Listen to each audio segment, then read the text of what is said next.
Well, good morning, everybody. Your Excellencies, my fellow priests, my fellow disciples.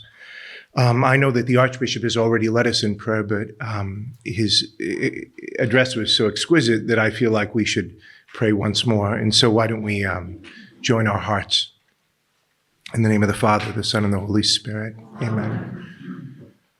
O most high and glorious God, cast your light into the darkness of our hearts. Give us right faith, firm hope, perfect charity, with wisdom and perception, that we might know and do your most holy will. May your light within us burn, shining forth in perfect charity. Amen. Our Lady's seat of wisdom. In the name of the Father, the Son, and the Holy Spirit. Amen. Well, I'm very happy to be here in the UK. I'm trying to find a place. I don't like that. There is a clock down here, isn't there, for me to keep? I'm sorry. Is there a clock? Yeah. Okay. I'm just worried about. There you go. Wonderful. That's good. I was told there was a clock, and now there is. Everybody, so something's happened to me which has never happened before, and it's not to your benefit. I have never struggled with jet lag before in my entire life. It's an amazing thing. I've been over and back. I studied in Rome. I was even in Japan in November. I've never had jet lag. And on the way over here, I was so proud of myself because I slept on the plane. And then when I got here, I was at the University of Lancaster for a day, and I slept all through the night before last. And so I thought, this is just wonderful. I'm in good shape. I'm ready to go. And then last night, this has never happened before, I didn't sleep a wink the whole night. And I'm thoroughly exhausted. And I thought, these poor people, the last thing they need is an American who's less coherent than usual. And I'm just very worried that what'll happen is that in the course of my time with you, I will put you to sleep. And then I myself will fall asleep. And we'll all wake up again in 500 years. And Britain will be 100% Christian again. And that will negate the whole purpose of my talk. That's my great fear this morning with you. Hannah has just been wonderful to work with, and it's a great thing to put together this conference. And so congratulations to you. Really wonderful. I'm very happy to see all of you. I'm especially happy to see my old friend Barbara Davies from Shrewsbury. You know, I met her many years ago when I was a seminarian studying for the priesthood, and she was in Lourdes. She was a formator at a formation house of the Auxiliaries of the Apostolate there. And in the years after I met her, I visited her many times in Lourdes, and she was at my ordination to the priesthood. And I'm just very grateful that she came over to Leeds today. And when she heard that I was coming, she sent me a note, and she said that she was part of the first intake at this university when it was just a college of Leeds University. And she came here, and they told all the students to bring Wellington boots because everything was still under construction. And she read psychology here, and she said these words to me. She said, that was a lifetime ago, a different time. That was a lifetime ago, a different time. And those words from Barbara are the reason that I've come to speak with you today. A lifetime ago and a different time. The occasion of my visit is actually a cause of great embarrassment for me, because I've been asked to say a few words about a small essay which was published a few years ago, which in the time that I took to come here, you could have read probably 3 times. It's a very simple and basic essay, less than 100 pages long, called From Christendom to Apostolic Mission. And it's an embarrassment to me, partly because I'm embarrassed for you, that I would need to come here to speak about something which isn't very original after all. The book simply reflects what's been said in the papal magisterium of the last 60 years or so, again and again and again. Great, thank you.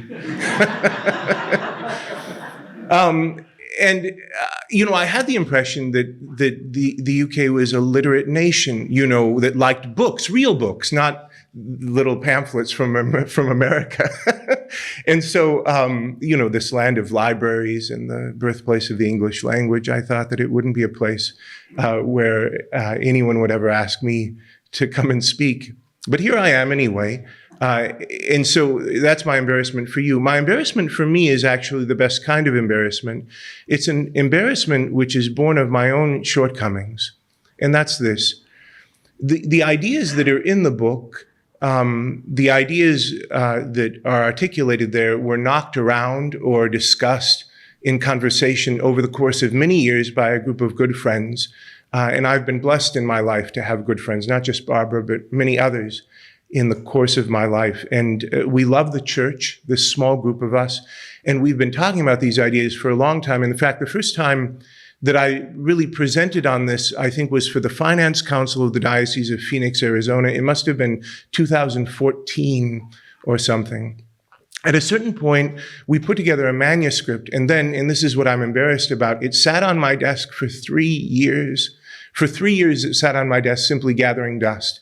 I didn't have the bandwidth, I didn't have the energy with all of my responsibilities at the university. I didn't have the energy or the bandwidth to finalize and prepare the manuscript for publication. And then in March of 2020, the pandemic descended, the COVID-19 pandemic, and I think we must have been just about the last university in the United States to disband from person-to-person classes. Most of the American universities were on spring break at the time when the infection started spreading across the country. And so they made the call that it would be dangerous to bring everybody back to campus. Our spring break had happened already, and we have a very early commencement at the end of April. And so we really thought that we would be able to make it to the end without sending the students home.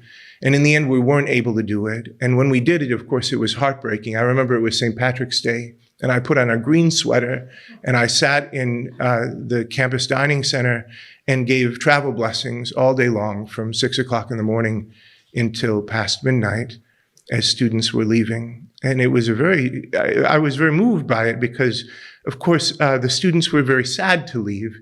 And I was sad to see them go. And I was grateful that I was at a place where they were sad to leave. But it was a very difficult day. And then the whole campus grew very quiet. Universities are for students. They're not ghost towns. And so there was extra time. It was the first time in years that I had some extra time, and I saw that manuscript sitting on my desk, and I said, this is the time. And I sat down and I went through it very carefully and got it ready for publication. We sent it off and we published it in May of 2020. And we published it as an internal piece. I wanted those who work at the University of Mary to have a deeper sense for why we do what we do and why we do it in the way that we do it. I wanted them to have a sense for the vision, the governing vision behind the University of Mary, so that they didn't think that it was simply insanity, that there was actually some measure of logic or reason behind the decisions that were made in the allocation of resources and the hiring of faculty and the strengthening of mission in this way or that way. Fine. We did put the book up on Amazon, and the only reason I think that we did that is because we have a little small press. It's not some famous, or it's not Oxford University Press or anything like that. It's just a very humble press. But whenever we publish one of these small books, we put it up on Amazon. I don't actually know the reason now that I'm thinking about it. I think it's to make Jeff Bezos rich. it's like an effort to try and do something of that kind. But anyway, so we put the book up on Amazon and we distributed it to our faculty. I think we had 350, 400 in the first printing, something like this. And then it started selling, and it started selling in ways that we simply weren't able to keep up with. I think by September, we were selling more than 150 copies every single day out of our bookstore. There were dioceses in the United States that were ordering thousands of copies. One bishop had a group of his priests put together a study guide. Now that's even more embarrassing than you, to have a study guide for a 90-page essay. It's ridiculous. And so there was a study guide, there were podcast series, there was all, and so it was clear that even though it wasn't particularly original, that somehow what we had put out had touched a nerve, a deep nerve. And so I'm embarrassed that if there was such a need in the church for something like this, that it took me so long to put it out, and that my own weakness and lack of capacity had withheld this for so long when it has been helpful to some people. So the basic premise it follows upon the quote, Professor Egbu, that you gave from the It's from the Aparecida document originally. So Aparecida, as you probably know, is a large Marian shrine in Brazil. And the Latin American bishops met there in the early days of this century and had a conference, a synod there about evangelization. And the final document, the Aparecida document, was primarily authored by Archbishop Jorge Maria Bergoglio, who was the Archbishop of Buenos Aires and later became Pope Francis. And so we took that line from the Aparecida document, which Pope Francis himself has quoted many times. Ours is not an age of change, but a change of the ages. Ours is not an age of change, but a change of the ages. In other words, we don't live in an age of change, as everyone keeps saying. We live in a change of age. In other words, there are some times in human history when you can draw a bright line between everything that went before and everything that's coming after. And we are living in such a time. And if we don't take stock of it, it will run right over us. If we don't take stock of it, we will be confounded, confused, angry, and discouraged. But if with clear eyes we take stock of it, we can also notice then the movement of God, the movement of the Holy Spirit in the midst of this age. Because God, though we be anxious, he himself is not anxious or worried or hopeless. And so it's a matter of understanding what this change of age is. What is it? Well, it's many things. Here are just a few examples. We're living in the first ever civilization in all of history, which at one time was deeply Christian, but which now, over the course of a 300-year or so process, has been thoroughly and systematically ridding itself of its Christian basis. We've never had a post-Christian society or post-Christian civilization before. And it's more complicated because many people who call themselves Christian or who were raised in the church, baptized and confirmed, are no longer Christian in the patterns of their mind and in their imaginations and in their primary or fundamental convictions.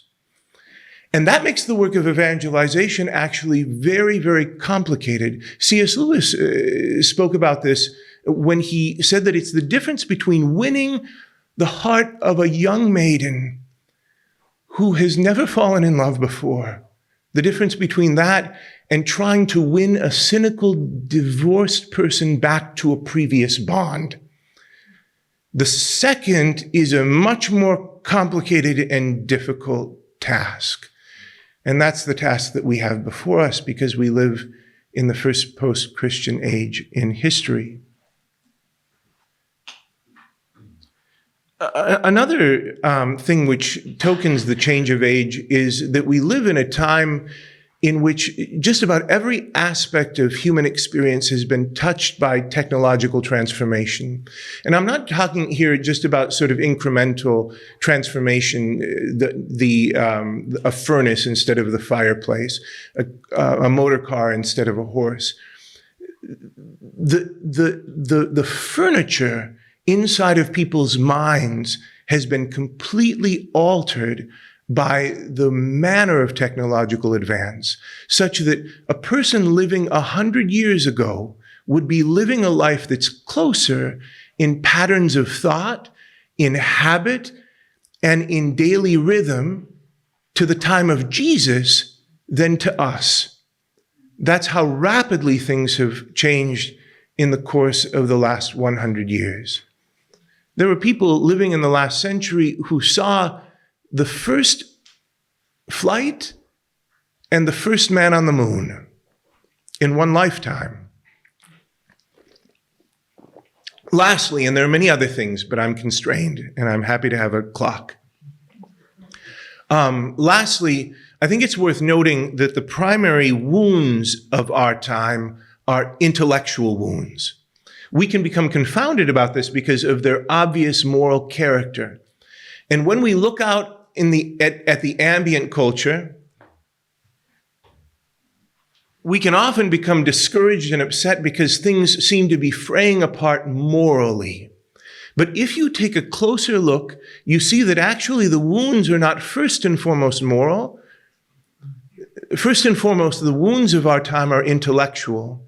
Human beings have always acted in a fallen fashion since the fall.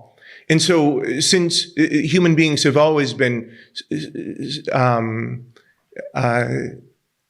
susceptible to sexual excess, it's been left to our age to come up with sophisticated intellectual justifications for sexual excess in the name of liberty. Adults in every society in all of history have always been tempted to treat with contempt, neglect, and even violence those who are vulnerable and small. It's been left to our age, not just to sanction, but to celebrate the slaughter of innocents in the name of autonomy and freedom. Human beings have always been lured into pride and overreach. It's been left to our age to rebuild the human person from the bottom up genetically and anthropologically. These are intellectual wounds, and they demand on the part of Christians an intellectual response. And here, Professor Egbu, please forgive me. Here, I'm not talking about an academic response, but an intellectual response. Here I'm talking about the response of the earliest of Christians who heard the gospel, who allowed it to completely suffuse and transform their mind and their manner of thinking, and then were willing to live out the consequences of that with all of its ramifications. That's the kind of intellectual response which is demanded in the times in which we live. So, in order to get at the cusp of that, we have to take up for a moment this question of a ruling imaginative vision in a civilization or in a culture. And so every culture or every civilization has what could be called a ruling imaginative vision. Human beings are inveterate meaning-seeking creatures. We cannot live without a story. We cannot live without a narrative. We cannot live without meaning. And so human beings, when we come together in a culture or a society, we seek meaning together. And there's a narrative or a vision which bonds us together. And so oftentimes the ruling imaginative vision of a culture is anchored by a religion or a religious faith. But it's not ever simply constricted to that. It also includes what it means to be a good person, categories of success and failure, categories of shame and of heroism. It includes economic and legal norms. It includes all of these different kinds of things. there are always a very small minority of people in a culture who understand the philosophical underpinnings of the imaginative vision. But everybody breathes it in, and it actually, or at least has a latent hold upon them, upon their minds. Now, when I'm saying imaginative here, I'm not talking about imaginary, bibbidi bobbidi boo. I'm not talking about that. I mean the extraordinary capacity of the human mind to hold within itself the past and the future and the present, to be able to circumnavigate the whole complexity of human life. Now, a society then is founded on such an imaginative, a ruling imaginative vision. When that ruling imaginative vision loses its hold on the society will go into crisis, and it will stay in crisis. It will stay in crisis until either the ruling imaginative vision reasserts itself or until it's replaced by another. And I could give you lots of different examples of this. But what I want to hone in on is this. There's such a thing as a Christendom culture. And what I mean here is, by the word Christendom oftentimes historically is used to mean a state of affairs like medieval England or France, where the church is officially established and there's a particular relationship between ecclesial reality and the crown, for instance. That's not what I'm talking about here. A Christendom society, a Christendom culture, is a culture where the overarching narrative, the ruling imaginative vision, is informed by and undergirded by the story of the human drama, which is told us by the gospel of Jesus Christ. That's the ruling imaginative vision of a Christendom culture. Now, when the first Christians came onto the scene, they were swept away. Open the Acts of the Apostles and just experience the effervescent faith of those first followers of Jesus. It was extraordinary. They couldn't stop talking about him. Read the epistles of St. Paul and see how often he talks about the transformation of mind as a manner of conversion. The first Christians were swept away in their minds with a new vision of what it meant to be human, of what it meant to thrive and survive, of what the deepest purpose and meaning of human life really was. But they were going against the current. They were holding those beliefs. They were following that vision in the midst of a potent and powerful Greco-Roman civilization with a different ruling imaginative vision, which was very powerful in its own right. And so for the first 300 years, there was tremendous conflict. Sometimes we talk about the Christian martyrdom of the first centuries as, the poor Christians and the big bullies, those Romans with all their power, and they were just picking on the poor Christians. Christianity was deeply subversive. It was very dangerous, and the Romans were smart enough to know it. The Gospel of Luke is a challenge to the Aeneid, which is the mythos which establishes the dynasty of Augustus.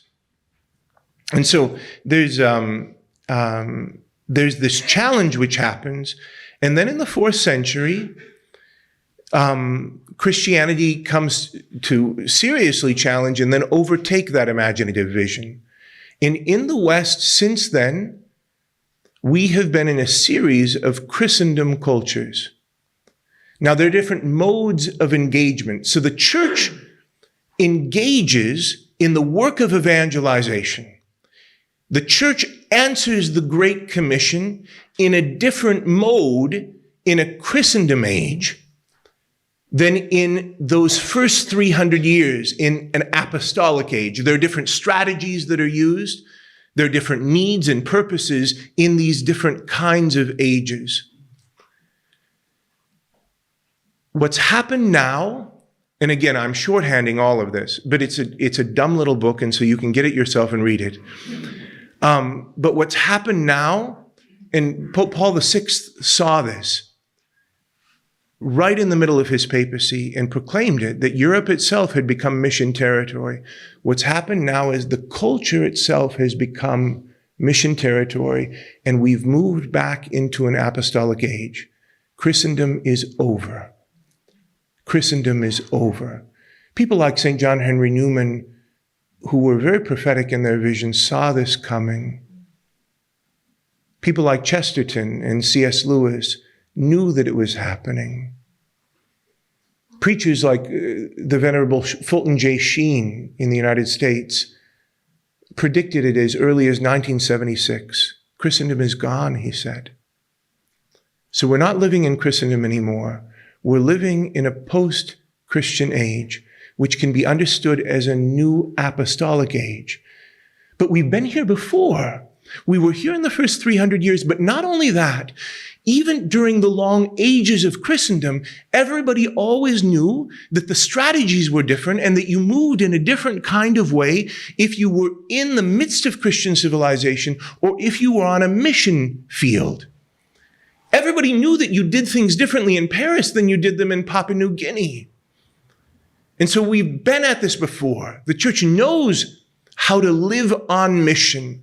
The church knows how to move in an apostolic time. And those are the times which we face right now. Now, I think it's helpful, and I'll do this very briefly, it's helpful to say just a word about the advantages and disadvantages of a Christendom time and the advantages and disadvantages of an apostolic time. So the advantages of a Christendom time seem to be obvious, right? Christians are amazing at civilization. Civilization. The beauty and the depth and the richness of Christian culture is very beautiful, and we see it all around. We see the trappings of it. Sometimes it feels faint, like a bottle of scotch out on the beach, and you pick it up and you can still smell the good stuff. Sometimes it's that faint, but there's a great beauty and depth. Of course, Christ told us the truth about who we were, explained the human person to us so that we would know ourselves and could know God in the midst of that. And that truth fills a Christendom culture. And even if the majority of people in a Christendom time aren't deeply or fully converted to faith, as the saints of Christendom always remind us in their preaching and in their writing, that sense of there being the gospel just right below the surface fills the church with such hope and such possibility. And you see it in the preaching of people like Bernardino of Siena or Savonarola or John Wesley, how they could go and preach and whole towns and cities would convert. Why? Because just beneath the surface, the message of the gospel was lurking there. It just needed to be lit afire. It just needed to be woken up. That's all that was needed. And so that's a beautiful thing. A Christian time is a great time to raise children because you can rely on the society all around you to help you to do it. And there are many other great advantages to Christendom. There are also great disadvantages, though. I always tell our students at the University of Mary that there's no place for nostalgia in the Christian life. Nostalgia is not Christian, and we shouldn't ever wish that we lived in a different time. And there are disadvantages to a Christendom time. What are some of them? Well, the great temptation in Christendom is hypocrisy, pretending to care more about God and truth than you really do. Because serving the church can come with great advantages in a Christendom time, oftentimes corrupt or devious people will insinuate themselves into the life of the church. and great corruption and scandal can break out as a result of that. The gospel can lose its conquering force. People become complacent and lukewarm. This idea arises that there are those who are the real disciples, and then there's everybody else. And so you begin using phrases like leaving the world for the joining of religious life, as though we're not all supposed to leave the world in response to the summons of Christ.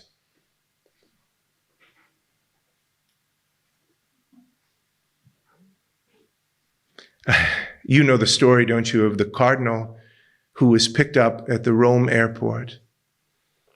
And the taxi driver was so excited to have a cardinal in his taxi cab. And so as they were going into the city, the cardinal became concerned because the taxi driver was so excited that he wasn't paying attention to the road. He, of course, the Italians can't talk without moving their hands, you know. And so the cardinal was really nervous. And the taxi driver kept saying, I'm such a good Catholic. I'm so thrilled to be here. I'm a Catholic. Sono cattolico, all this. And was just very happy. And so the cardinal finally said, well, God bless you. How wonderful that you're a devoted Catholic. What's your parish? Where do you go to Mass? And the taxi driver, to answer this question, had to pull over to the side of the road because he needed both hands and his whole body to give the response. And he said, you see, this is funny. When I tell Italian anecdotes, you all laugh. When I tell English anecdotes, you stare at me. You stare at me grimly. So the taxi driver said, Eminenza, ho detto che sono cattolico, non sono fanatico. Your Eminence, I told you I'm a Catholic, I'm not a fanatic. I don't go to Mass. I don't go to Mass. My Italian teacher, when I was in Rome, she told me one time, she said, my father, she said, cattolicissimo. I said, oh, which means like uber, super Catholic. And I said, che cosa significa cattolicissimo? What do you mean cattolicissimo? And she said, when he comes into a church, he takes holy water and makes the sign of the cross. Cattolicissimo. So this is the kind of sort of lukewarm complacency that can take hold in a Christendom time. And also, the church can forget about the gospel in a Christendom time. I have a friend who is a vicar general of a large diocese in Spain. And I was speaking with him one time on the phone, and I said, what are your troubles? What are the challenges you face? And he said, oh, it's mostly real estate. I said, what could you ever mean by that? And he said, something like 30% of the rentable property in the diocese belongs to the diocese. And so it's just such a hassle to rent it all out and keep the rents current. That's a Christendom problem. That's a Christendom problem. And so there are lots of challenges and disadvantages to Christendom as well. Now, there are advantages and disadvantages of living in an apostolic age as well. In an apostolic age, because the church necessarily has to swim upstream against a sometimes very hostile culture, there's less hypocrisy. Oftentimes, the church in a time like this attracts the most high-hearted, idealistic people who are men and women who are willing to go all out for the faith, who have a clear vision for how they're going to raise their families, how they're going to live their vocations, what sacrifices they're going to be called to make, and their willingness to make them. This is a deep encouragement in an apostolic time. In an apostolic time,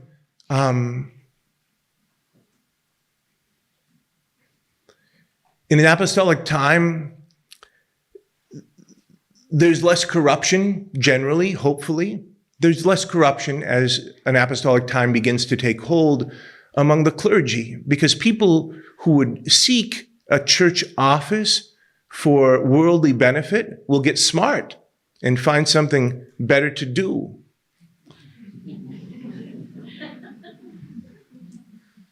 In an apostolic time as well, and this is the strangest of all the great blessings of an apostolic age, Christians are given the chance, which was always honored in the life of the church, to suffer for their faith, to suffer, even sometimes to the point of the shedding of blood.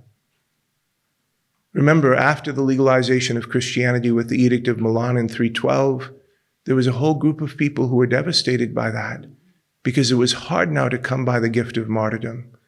That was the rise of monasticism in the church, the searching out of a white martyrdom.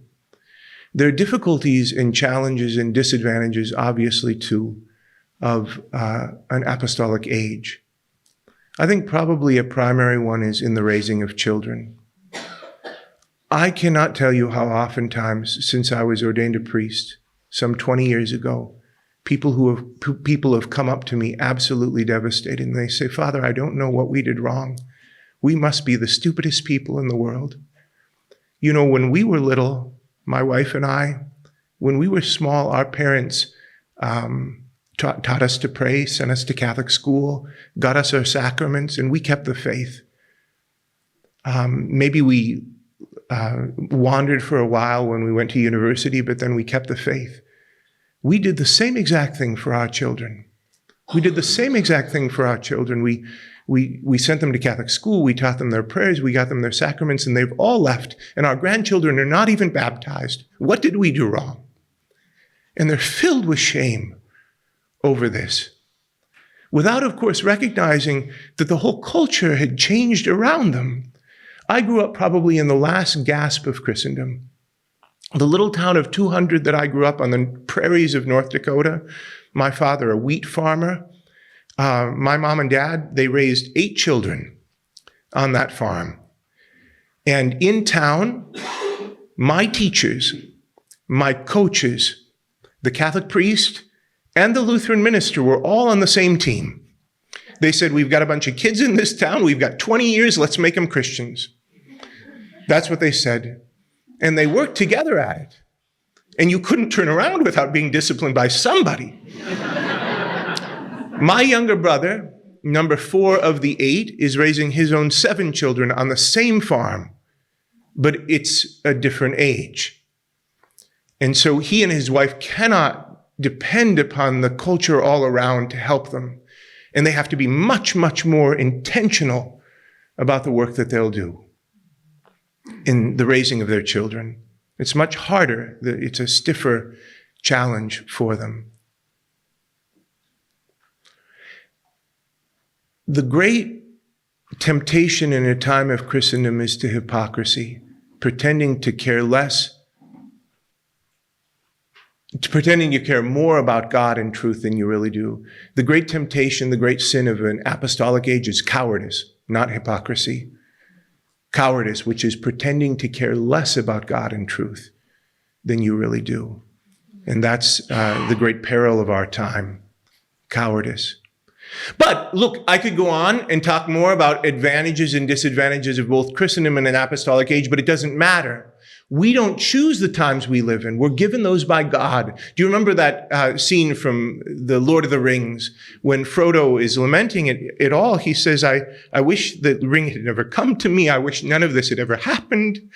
And Gandalf says, so do all who live to see such times. But that's not for them to decide. All that's for us to decide is what to do with the times we've been given. And so what shall we do with the times that we've been given? I can tell you one thing that we shouldn't do. The great strategic error in a time like this is to continue to act as though we're in Christendom when everything has changed. The strategies which worked so well in a Christian civilization, employed in an apostolic age, will not work. And if we try it, we will become exhausted, burnt out, and lose all hope. And we see how ineffective it is, even if we look, just for a moment, at places who in our grandparents' time were not just the most Catholic places in the world, but maybe the most Catholic places in the history of the world. In the middle of the 20th century, consider Belgium, Ireland, and Quebec. I one time went to Montreal in Quebec and drove past the Grand Séminaire, the great seminary there, which at one time housed 800 seminarians. When I drove past it, there were 8 in that building, and it's since closed. And then they closed the seminary itself. There was a time in Quebec, I think, when 10% of all the women in the whole province were in religious life. Can you imagine? Now it's the most secular place you've ever visited. People don't know anything about the Lord. And there's hostility to the church. You walk down the street in a Roman collar, they spit at you. I've had that happen. Consider Ireland, founded with protection for the unborn in their constitution. And now they've voted that away. Belgium, the first country in the world to legalize assisted suicide. And these were solidly Catholic places with the highest mass attendance in the whole world 2 generations ago. All gone. It's because the church didn't recognize that we were in a change of age. We are in a change of age. And so we need to take stock of the times in which we live and strategize in a new way and not lose hope, because we've been here before and we know how to do it. It's harder in some ways, but it's also better. We can be high-hearted. We have the spittle for it. Good. So then at the very end of that little book, we spell out the primary task, which is the title for this conference, to reawaken the Catholic imaginative vision, to reawaken that vision which is so powerful and so potent. Archbishop, you mentioned Marvel Comics and their popularity. I was glad that you did it, because consider the young people with whom I work, because we're inveterate, meaning-seeking creatures, as I said before, the young people whom I work with are obsessed with these great epic stories, not just the Lord of the Rings and the Chronicles of Narnia, but the Marvel Comics and the Star Wars series and what's that raunchy one on HBO, Game of Thrones, and all of these things. They love these big sweeping stories.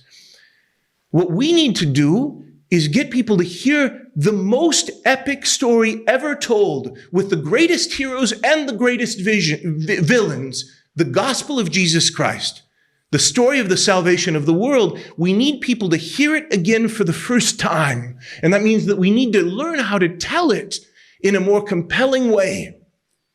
Father Mike Schmitz is a friend of mine. He's a priest of Duluth in Minnesota. A couple of years ago, his podcast, where he just reads the Bible, was the #1 podcast in the world.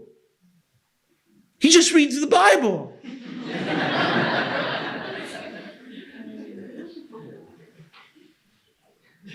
In a winsome way, with a good, simple, and straightforward explanation, and people are thirsty and hungry for that.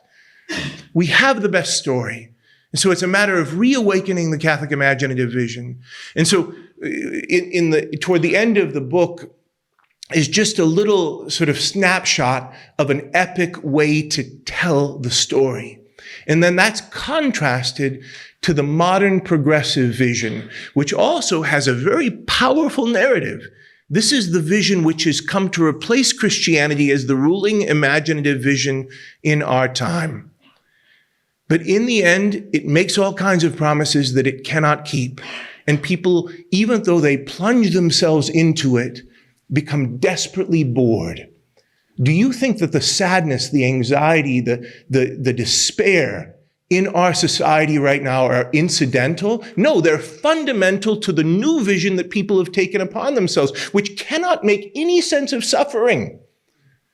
What a crazy idea that human beings could live without any serious account of what it means to suffer and why. We've got the cross. This new vision has none of it. And so we've just released another essay. It is something like 15 pages longer just for the sake of dignity. And it's called The Religion of the Day, which of course is taken from one of the titles of a sermon by John Henry Newman. But it's an attempt to spell out what this new religion is. There's a new religion. We live in a highly religious time. We keep jammering about how we live in a secular time. We live in a highly, highly religious time.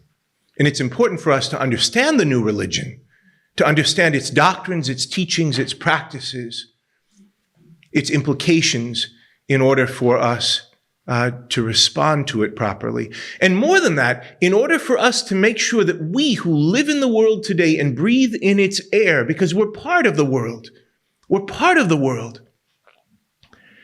to make sure that we are fully converted to the gospel and not converted unwittingly, without being aware of it, into this strange new religion, without any suffering, that makes promises it cannot keep and leads first to boredom and then to despair. So let me say just a little bit about that then. Because I think that if we don't understand this, what will happen is what we see happening all around us. I don't know about this country, but Americans are angry, not just about their civic life, about life in the church as well. It's a very difficult moment. There's all kinds, of course, social media accentuates this, but there's all kinds of unrest and angst, which is running, it's like a current running through the church. It makes me think of Pope St. John Paul II used to, always convene the Roman Curia for a retreat at the beginning of Lent every year. And in 1998, he asked Christoph Schönborn, the Archbishop of Vienna, to give the retreat. And Cardinal Schönborn gave a retreat which was published in 1998 in the States under the title, Loving the Church. How do we love the church? Especially when the church sometimes seems unlovable, when it sometimes seems to have let us down again and again, when there's scandal within it, when it's difficult to defend our own actions as believers, much less the actions of those who are our leaders. How do we love the church in the times in which we live? In order to do that, I think, in order to understand it, and I want here to sound a note of hope for you, I want to just take you on a small walk through history. I said that we live in the first post-Christian age. It's good for us to get a sense for how we lost our ruling imaginative vision, for how it was displaced. At the end of the 17th and the beginning of the 18th century, the Catholic Church found itself besieged by a movement, at least in part of its own making, which has been called the Enlightenment. You can also call it modernity. It was a treatment of the perennial question of the right relationship between faith and reason, stretching back at least to the trial of Galileo in 1633, finding philosophical manifestation in treatises like Immanuel Kant's Religion According to Pure Reason, finding historical and political manifestation in the French Revolution of 1789. It was a kind of cultural and spiritual civil war, which saw two very different visions of what it meant to be human, and who God was, what freedom was, all of these different things vying with each other for the hearts of the people. And all of this took place in the midst of the beginnings of a great technological revolution which altered just about everything about the way that people lived. Now, oftentimes people make a mistake right there and think that at the very beginning of the modern world was a rejection of God. But God was not rejected at the very beginning. In fact, some of the Enlightenment philosophers, some of the great champions at the beginning of modernity, thought that the idea of God was quite useful. It was a different idea which they came together in absolute rejection of. Not God, but the doctrine of original sin. This could not be tolerated. This was the worst. The idea that human beings somehow had a moral wound within, were captive in some way, and were in need of rescue and redemption was anathema to them. And they hated it, and this goes down to our very day. I saw the other day, Richard Dawkins was on The Cosmic Skeptic, and he said that the doctrine of the fall, he said, is the most evil idea in the New Testament. The most evil idea in the New Testament. Now, you have to follow me very carefully here, because a rejection of the doctrine of the fall might not lead in a direct line to atheism, but it certainly leads in a direct kind of dotted line to a practical atheism. How does that work? It works like this. If human beings are not fundamentally wounded and fallen, if there's not some kind of a downward lurch within us which needs to be set right, if we're not captive in need of freedom, if we don't desperately need a redeemer, if human beings are not fallen, we might need a God to bring us into existence, to get us wound up, but then after that, he's not much use to us. We don't need him then. We don't need a redeemer. We don't need an intervention of God. Thank you very much. And so, as a result, we can set out on a project to perfect ourselves and to perfect our society on our own steam. We don't need God's help for that. What do we need? We need education. We need technology. We need a revolution. We need social reform. We need to be able to watch a bunch of YouTube videos about the perfect morning routine. And if we do that, we can establish perfect justice upon the face of the earth on our own without any help. And that's what we ought to do. In other words, what we can do is build a utopia. The modern mind is obsessed with utopia. If the human person is not fallen, all we need to do is rearrange things. If the problem isn't here, remember G.K. Chesterton, what's wrong with the world? He wins the contest. I am. That's his response. What's wrong with the world? I am. If that's not true, if the problem isn't interior, then the problem is out there. And all I need to do to perfect my own life and to perfect the society in which I live is to rearrange things, to get them in the right order. It's a matter of technique. And then I can build utopia. This leads to a kind of practical atheism. It leads to what the sociologist at the University of Notre Dame, Christian Smith, called moralistic therapeutic deism. Just be a good person. Everybody mostly goes to heaven. Don't be a jerk. That's the religion of the modern day. Moralistic therapeutic deism. Now, the modern mind then is obsessed with utopia, how to put together a society and how to achieve complete self-improvement without any intervention of God. It's helpful then to remember where the word utopia comes from. It arose in the year 1516, the year before the outbreak of the Protestant Reformation, while a young Martin Luther was preparing to fasten the 95 Theses to the church door in Wittenberg. There was a young statesman and lawyer and devout Catholic here in England named Thomas More. And in that year, in 1516, he published the book Utopia. It was a story about a perfect society. But it was also a work of socio-political satire. And the name itself, the title itself, was an inside joke for those who could read Greek.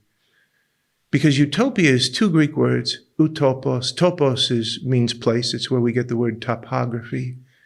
And you put an upsilon in front of it and you negate it. Utopia means no place. Thomas More was a Christian. He knew that in a fallen world, there's no such thing as a perfect society. And yet, this obsession of the modern mind with utopia, this obsession of the modern mind with a perfect society, has troubled us ever since and has worked its way into this great epic battle between faith and enlightenment. Now, sometimes the conflict between the two has been very violent, like the French Revolution, which saw the disestablishment of the church, the execution of priests and nuns, and the rise of a dictator who was Lenin before his time. Other times things have gone subterranean, compromises have been made, and things have gone along, but ideas tend toward consistency. And so over time, the church has lost its place as the moral guide of the society, providing the overall ruling imaginative vision for the society. And obviously, the church has felt a need to respond to that. And that brings us to the Vatican Councils. The First Vatican Council, convened by Blessed Pius IX, did not complete its work. It was dispersed by war in 1868. The Second Vatican Council was called by Pope St. John the 23rd on the 11th of October, 1962.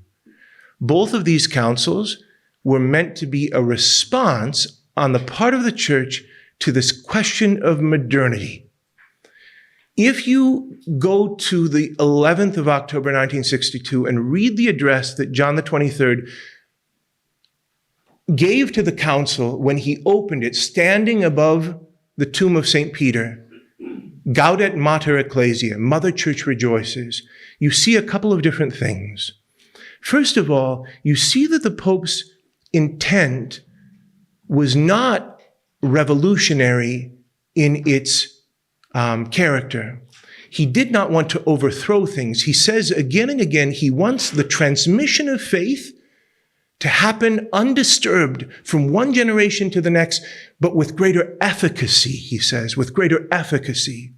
And then second of all, and I just don't know what you'll think about this in this country, because I say it with the deepest of reverence. Archbishop, I say it. Bishop, I say it with the deepest of reverence. So tackle me if you must. Barbara once told me that American football is rugby for girls. So I'm very frightened to be here.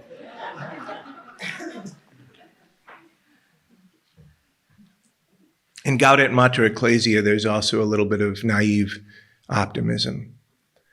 You have to remember that John the 23rd was speaking following that horrific 30-year period between 1914 and 1945, which saw the nations of Europe turn upon each other in suicidal fury, the death of 100 million people, and dark ideologies rising up out of Christian soil. And he meant to say, surely we've found out that we can't live without God. Surely we found out that this utopian dream that people keep talking about is all garbage. It's nonsense. It won't happen. It can't happen. Now this is the time for the church. We have the true story. This is the time of the new springtime. Before John Paul II used that phrase, John the 23rd was talking all about it. This is the moment for us. And he was right to a certain extent. In the immediate aftermath of the Second World War, there was an increased interest in traditional morality. People did start going back to church, and Italy and Germany and France were all led by serious Christian statesmen. But it didn't last, because ideas tend toward consistency, and now we find ourselves in the situation in which we find ourselves today. I want to say this. Now I'm getting into all kinds of controversy. This is where Hannah's exhortation that we should be kind and charitable comes in.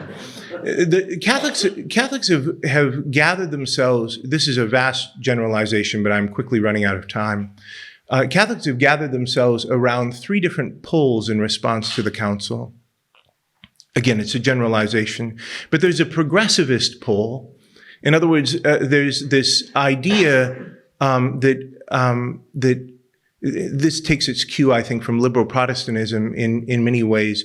This idea that the council was meant to be a radical reorientation of Catholic belief and practice, a kind of Copernican revolution. There's a traditionalist pole as well, which would say something like the council was a mistake. It was illicit or illegitimate, in even if such ideas are not formally schismatic, they have that effect, that what was needed at that moment in history was not a ressourcement or aggiornamento or renewal, it was restoration. And then there's a third pole, which would be the pole sort of championed by people like John Paul II and Benedict XVI, this idea of the hermeneutic of continuity, that you can't understand the Second Vatican Council unless you understand it and interpret it in coherence with the long ages of Christian teaching and the whole history of the Church. Another person who articulated this very beautifully was Cardinal Francis George, who in his day, when he was Archbishop of Chicago, I think was the smartest of all the American bishops. I think they would have all said this too. He said that the Second Vatican Council was a limited accommodation to modernity and non-essentials for the sake of evangelization. He said it was a limited accommodation to modernity and non-essentials for the sake of evangelization. But here's what I want to notice with you, and this is where I start cooking with gas. Both the progressivist and the traditionalist vision of the church, and these are very angry people, and we allow ourselves to be angry when we allow ourselves to be pulled and tugged into these various camps within the church. Both of them are fundamentally utopian in their undergirding. One locates a perfect society somewhere in the future when all of the injustice and oppression has finally been purified. Another identifies a great golden age that happened sometime in the past that we have to get back to. Both of them are utopian in their character, and I just want to say this: utopia is a stupid idea, because utopia always and everywhere leads to dystopia. Utopia is because human beings are fallen, because because the whole idea of it is founded upon an anthropological error and deceit. Every utopian vision will break your heart. It can't keep its promises. It leads to dystopia. And that's one of the reasons why people are so angry, because they have this vision of the church that the church somehow is meant to sail all above the misfortunes of the world and all of the contagion and contamination of the world and dispense its medicine somehow. What if that's not how the way God set the church up, though? What if there's something else at hand? Here I want to give you a shorthand of that. Let's look at Jesus himself. Let's look at the mystery of the incarnation. When Jesus came to this world, he took upon himself the form of sinful flesh. St. Paul writes to the Corinthians, God made him who knew no sin to be sin so that we might become the righteousness of God. What does this mean? It means that when Jesus came, he entered into the disease of humanity. He took upon himself our diseases. Remember Isaiah in the prophecy of the suffering servant. He bore our sins. Upon him was the chastisement that makes us whole. Jesus took onto himself all of the diseases of fallen humanity. His body was racked by them. He allowed himself to be killed, to grow sick, and then to be killed, to be weakened, beaten and bruised. But because he was the Son of God, death could not hold him. And he rose triumphant from the grave, having generated the immunity for those diseases in his blood. His blood holds the antibodies. And so when we receive him in the Eucharist, it's a transfusion for us, such that what overcomes the disease, even unto death itself, is overcome in us. That's what we believe as Catholics. Now, we speak of the church as the body of Christ, the mystical body of Christ.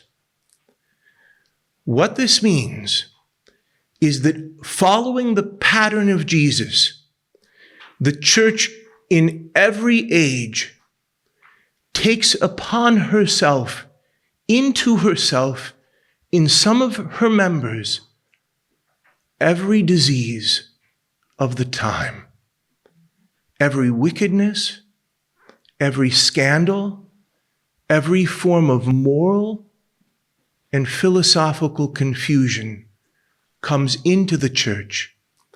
Then a great battle takes place within the church herself.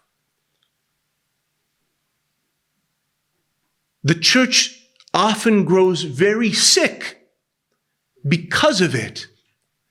But because the church, like Jesus as his bride, as his body, because the church has the spark of divine life, she cannot be overcome. And so the fight, even when it looks impossible that good would be victorious, good always triumphs. And the church generates the immunity in her bloodstream, both for herself and for the wider culture. The church is at the center of humanity, and it's within the church that the decisive battle for the human race takes place in every single age. If you don't believe me, look at the history of the church from the beginning to the end. Think about the Judaizers in the pages of the New Testament. St. Paul, these people thought that they needed to continue to observe the Mosaic law in order to be saved. St. Paul had to fight a stiff battle against them. And the question was decisively settled at the Council of Jerusalem.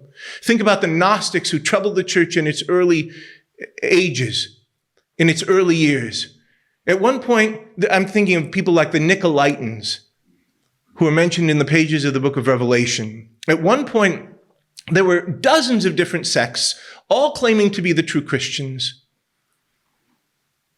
Great battles took place. Tooth and nail, champions like Justin Martyr and Irenaeus, Tertullian, Origen.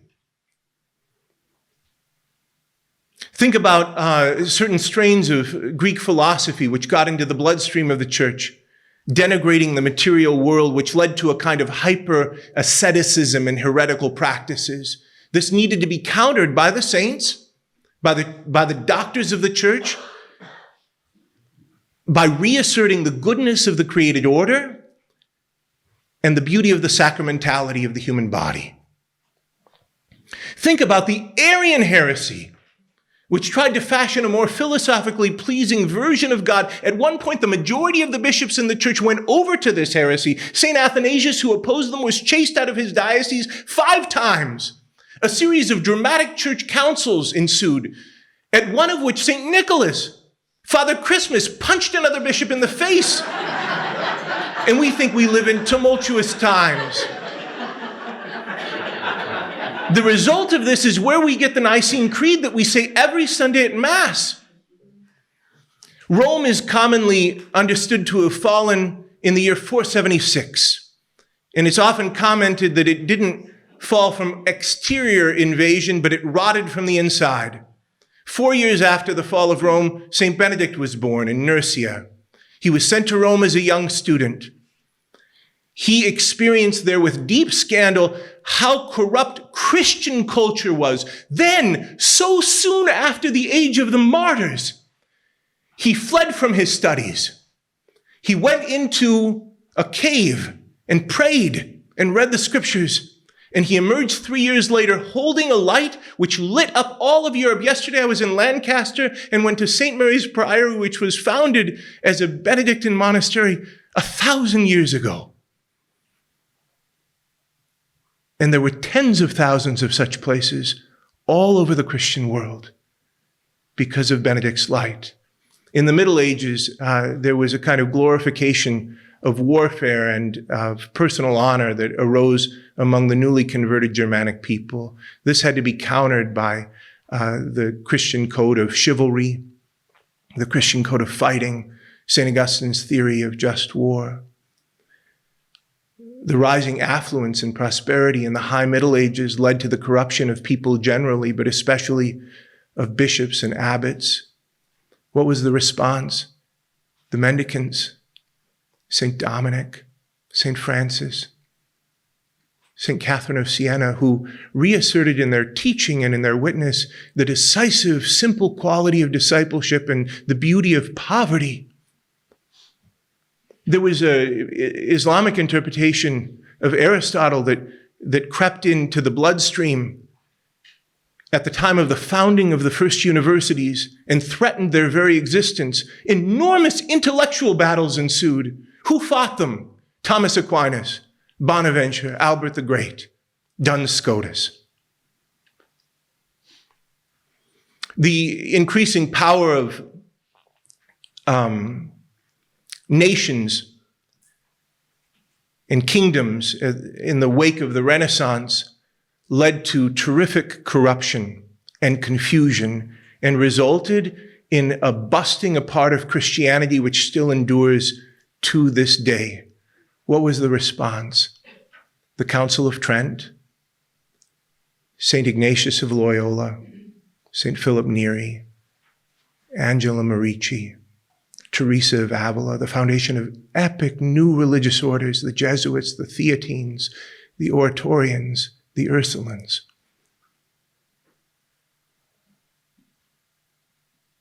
In the 18th century, we saw the rise of a kind of witty rationalism led by scoundrels like Voltaire, which threatened the faith of people. What was the response? Don Bosco, John Vianney. In every single age, this has happened. It's never not happened. It's the way that God set the church up, that in every age, the church would take into itself every terrible idea, every moral scandal and corruption. A great battle would ensue within the body of the church for the salvation of the people living in that age. And then the church would generate in her bloodstream the immunity, the antibodies to that particular strain or virus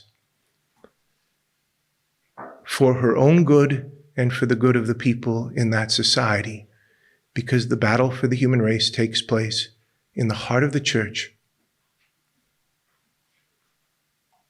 Are we so stupid that we would not think that this would happen again in our own time? We live in a time in which there are terrifically bad ideas about the human person, about the nature of freedom, about marriage and family and human sexuality and all of those things. Great battles are taking place in the culture at large and within the church herself. And so this is our battle to fight then. Do you remember Joan of Arc? She was asked if she was, I don't suppose she's a good saint to talk about here. Yikes. They said, Joan, aren't you afraid? You're so young to lead the armies of France. She said, I'm not afraid. I was born for this. God is with me. I was born for this. G.K. Chesterton said that a man fights not because he hates what's in front of him, but because he loves what's behind him. He also said there have been all kinds of time, all throughout history, when it looked like the church was going to the dogs. It was always the dog that died. This is our time. This is the time that we've been given to fight the good fight. When we see scandal and corruption in the church that we love, it should break our hearts. It should cause us deep grief and pain. But if it surprises us, if it angers us, if it causes us to lose hope or fundamentally discourages us, we're not paying attention. And then we won't be able to receive the grace that God's given to us in our own time, personally for us to fight the fight in our own age.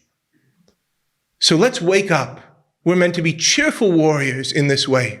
Do you remember? So I started by talking about Cardinal Schönborn's beautiful work, Loving the Church. Henri de Lubac, one of the fathers of the Second Vatican Council, wrote a beautiful book called The Splendor of the Church. Do you remember? There's a passage in that book where he's quoting the French poet Paul Claudel in a commentary that Claudel did on the Song of Songs.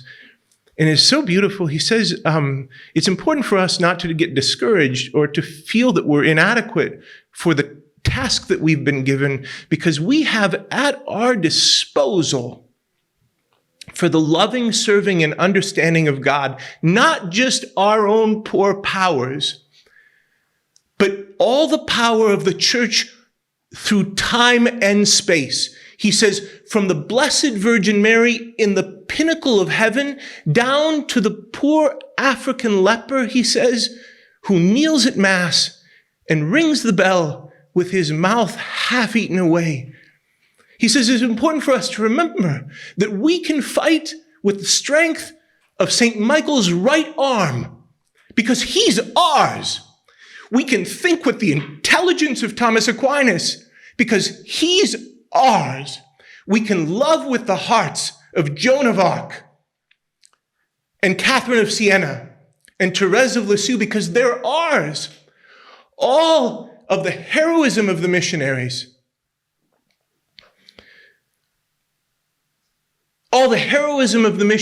the generosity of the martyrs, the genius of the artists, the burning prayers of the poor Clares and the Carmelites, they're ours, and they help us and they inform us, and we have them at our disposal for the knowing, loving, understanding, and serving of God. When I was a secondary school teacher, I sometimes wondered if what I was doing made any difference at all. And then one night I was sitting in my rectory and just feeling deeply discouraged. And I received a text from a former student of mine who was at university, sitting in the library hundreds of miles away. And he was reading a book on the lives of the saints. And he texted me and he said, "Oh, Father, the church is so beautiful. Let's be saints." And then I felt like it was all worth it. And this is what I've come to Britain to tell you. Everybody, we live in hard times, but there are times. We don't get to choose. And the Lord supplies for our every lack and weakness. And the church is so beautiful. Let's be saints.